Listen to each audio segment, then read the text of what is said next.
You've seen The Resident before. It's like every other medical drama on TV and that's ever been on TV.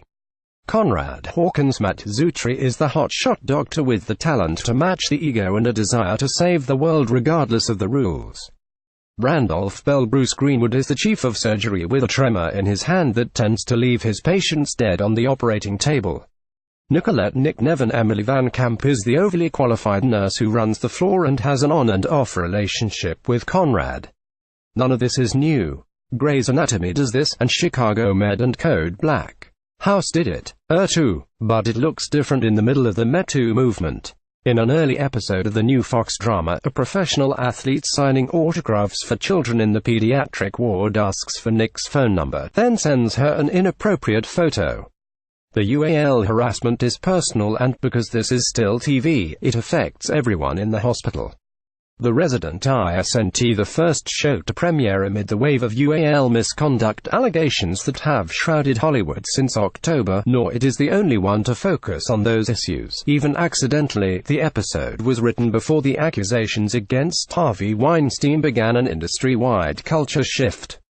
Van Camp even admitted that their episode could have looked deeper had they known the cultural relevance. But she wanted to get it right.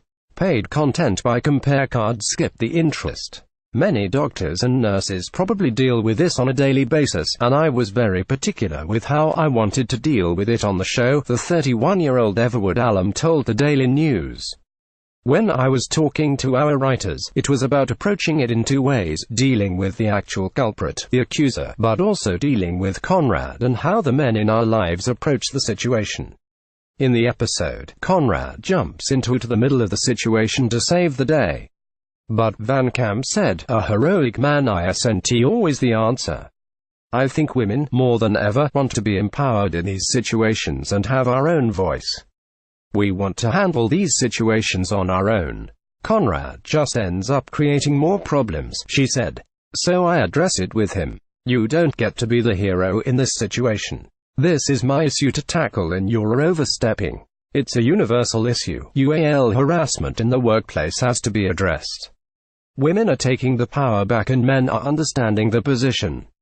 In other ways, though, the Resident does exist in the real world, or at least one more realistic than most medical procedurals.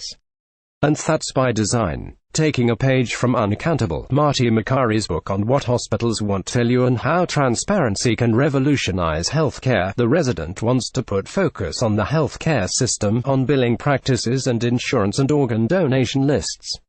For me, what really stood out was how it's approaching its structure in terms of really trying to take down the medical system. It's exposing the very corrupt side of the medical system, Van Camp told the News. In this particular political climate, it's a vehicle to tell those kind of stories and bring light to those kind of issues. The Resident premieres Sunday on Fox after the NFC Championship game, then moves to Mondays at 9 p.m.